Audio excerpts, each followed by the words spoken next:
میں ایک مسلمان گھرانے میں پیدا ہونے کے باوجود بھی کبھی دین کو پریکٹس نہیں کر سکی. جانتے ہیں کیوں؟ کیونکہ مجھے لگتا تھا دین کی زندگی بہت بورنگ ہوتی ہے. سب کچھ تو چھوڑنا پڑتا ہے، یعنی میوزک، ناچ گانا، انجوائمنٹ، نائٹ آؤٹس، اور پھر دین پہ چلنے والوں کی آمدنی کا بھی بڑا مسئلہ ہوتا ہے. کتنی چیزیں دیکھنی پڑتی ہیں نا.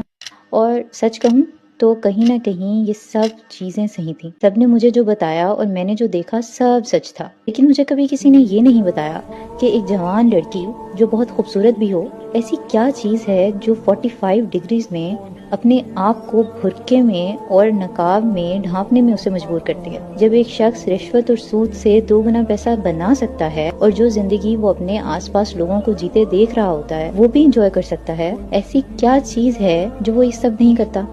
ایک شخص جو ارجیت سنگھ اور عاطف اسلم کے گانوں کا دیوانہ ہو، گٹار بجانا جس کی ہابی ہو، وہ یہ سب چھوڑ کر ایک صدیوں پرانی کتاب جس کے معنی بھی اسے شروع میں نہیں سمجھ میں آتے وہ سننے لگتا ہے، وہ پڑھنے لگتا ہے.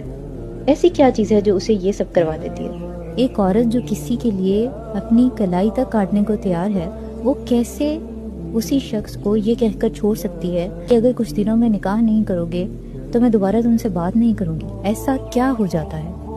یہ مجھے اس وقت سمجھ آیا جب میں نے 20 دفعہ پہنا ہوا وہی حجاب ایک اور بار اڑا، لیکن اس بار اس ارادے سے کہ یا رب میرے پاس اور کچھ نہیں ہے آپ کو دکھانے کو، لیکن میں یہ قربانی دیتی ہوں آپ کے لیے.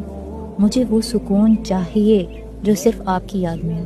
اس وقت مجھے سمجھ آیا 45 ڈگری میں وہ پسینے سے بھیگا ہوا برقع ایکسٹرا ورک کر کے کچھ پیسے حلال کمانے والا وہ مرد، میوزک چھوڑ کر قرآن کو پڑھنے والا وہ شخص اور حرام رشتے کو چھوڑنے والی وہ عورت، ان سب میں ایک چیز کامن ہوتی ہے.